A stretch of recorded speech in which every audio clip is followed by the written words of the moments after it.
Hello everyone. I'm Hana, and welcome back to Hana's Japan Radio. Oh my gosh, okay, I am so excited for today's episode. Genuinely, I have been thinking about this topic for weeks and I had to talk about it.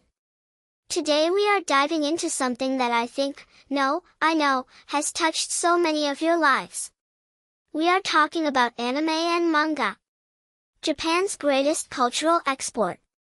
The thing that, honestly, might be the reason some of you even found this show in the first place. Am I right? I bet I'm right. Okay, so let me just start by saying something kind of wild.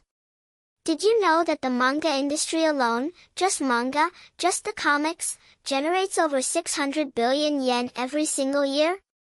That is, I don't even know how to put that number in my head. And anime?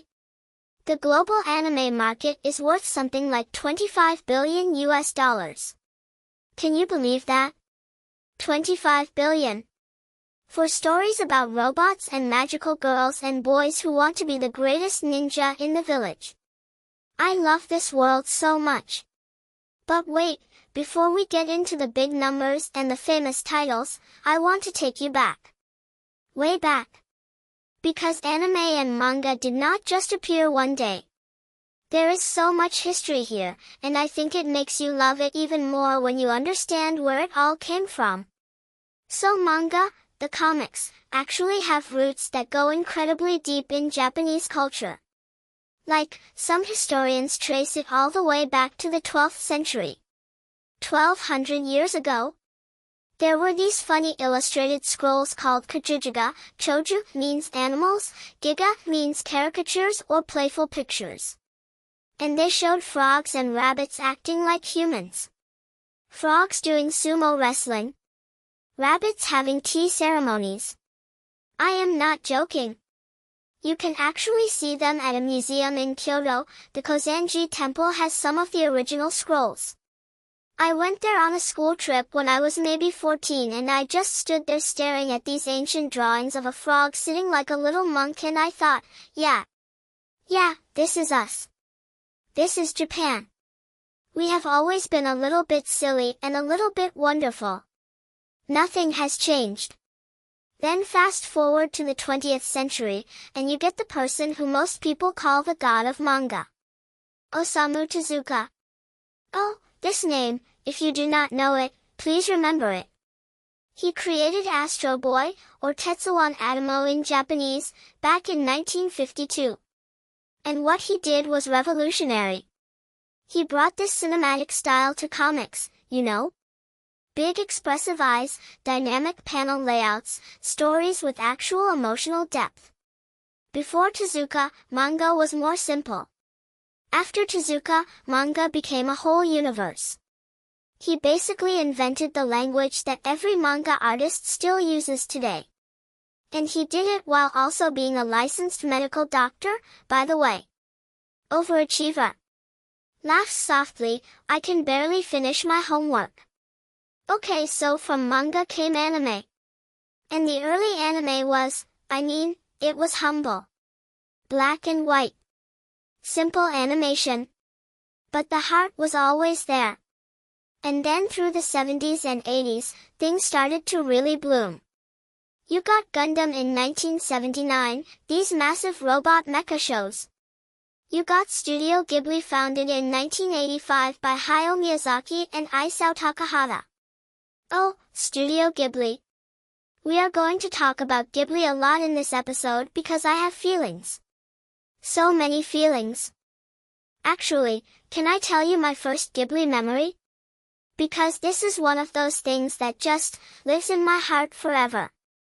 I was maybe 5 years old. It was a rainy Sunday in Kyoto, one of those gray, cozy autumn days where everything smells like wet stone and you can hear the rain on the roof tiles.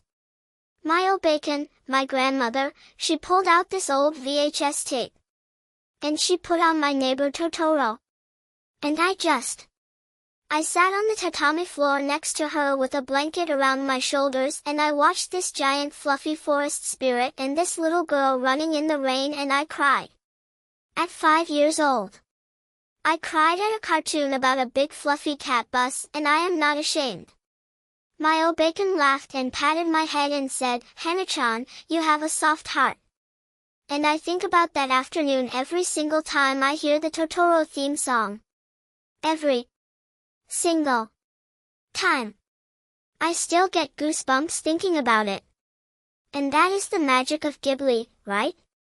It is not just animation. It is not just entertainment.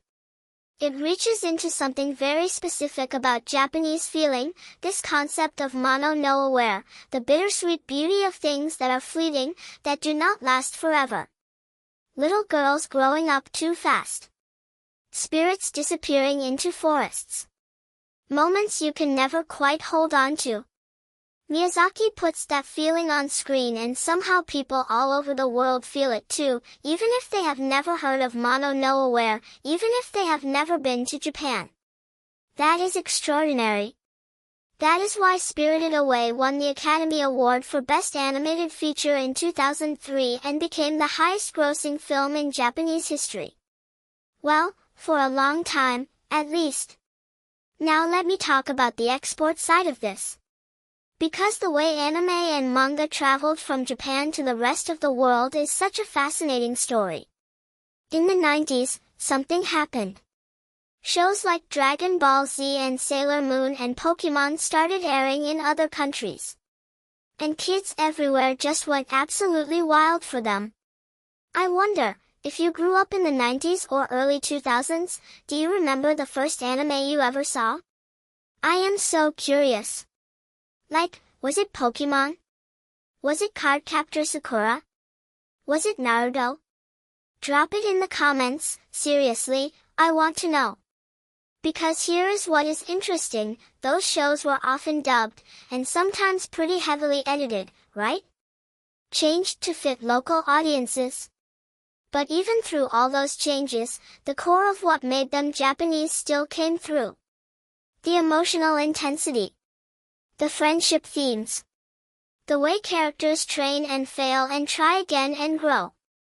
That is very, very Japanese. There is this concept in Japan called genbaro. It means to persist, to give your best effort no matter what.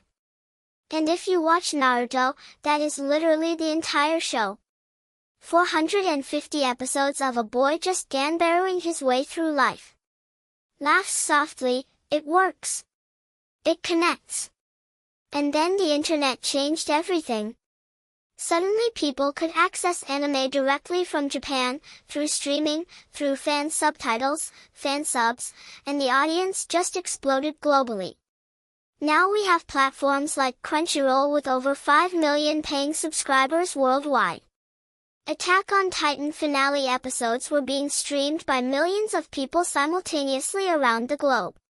One Piece has been running since 1997 and it is still going. Still. That manga has sold over 500 million copies worldwide. 500 million. It is one of the best-selling comic series in the history of the world. Oh. And I have to talk about something that hits a little closer to home for me. Kyoto is actually super connected to the anime world, and most people do not realize this. You know how a lot of anime is set in these beautiful traditional Japanese cities with rivers and old bridges and temple streets? Yeah. They are often inspired by Kyoto. Like, the famous anime film, In This Corner of the World, incredible film, please watch it, or shows like, The Eccentric Family, which is literally set in Kyoto, in the streets I walk through every day. Sometimes I will be crossing the Kamo River in the evening, the light all golden and orange, people sitting on the riverbank eating ice cream or playing guitar, and I will think, this looks like an anime background. This looks like something a Ghibli artist painted. And I live here. How lucky is that?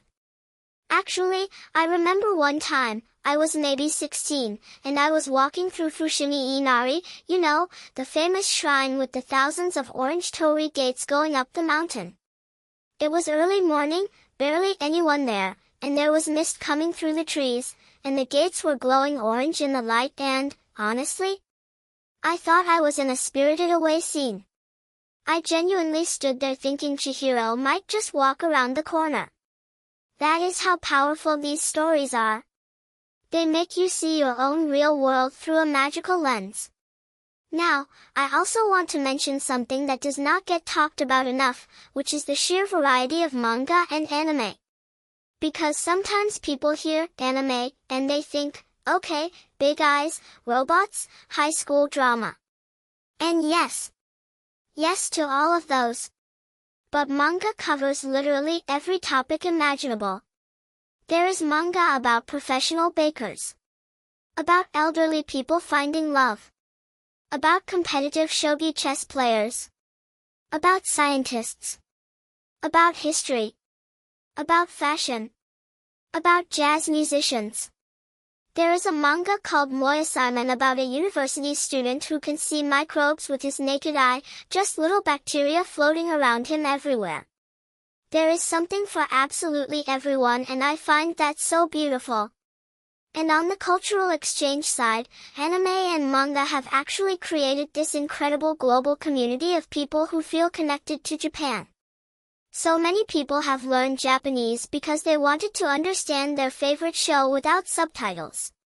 So many people have visited Kyoto, have come to see real shrines and real festivals and real sakura, because they fell in love with a version of Japan they first saw animated on a screen. Tourism, language learning, cooking Japanese food at home, wearing yukata to conventions, the ripple effects are enormous. It is soft power in the most genuine sense. Not pushed on anyone. Just loved. And I think that is what makes me most proud, honestly. Not the numbers. Not the awards. But the idea that a little girl in Brazil or a teenager in Nigeria or a dad in Canada sat down and watched something made in Japan and felt something real. Felt understood, or moved, or excited, or comforted. That is what stories do. That is what Japan has been giving the world through anime and manga for decades now. And we are just getting started. So if you are new to anime and manga, welcome. Welcome so much. Start with Totoro. Or Spirited Away. Or Fullmetal Alchemist Brotherhood if you want your heart completely destroyed in the best way possible. And if you are already deep in this world, hello, I see you, my people. Thank you so much for spending this time with me today. It means so much, always. This is genuinely my favorite thing, just talking to you, sharing the things I love about this country I am so lucky to call home. I'm Hana, and I'll see you in the next episode. Mata ni, see you soon. Take care of yourselves, okay? Bye bye.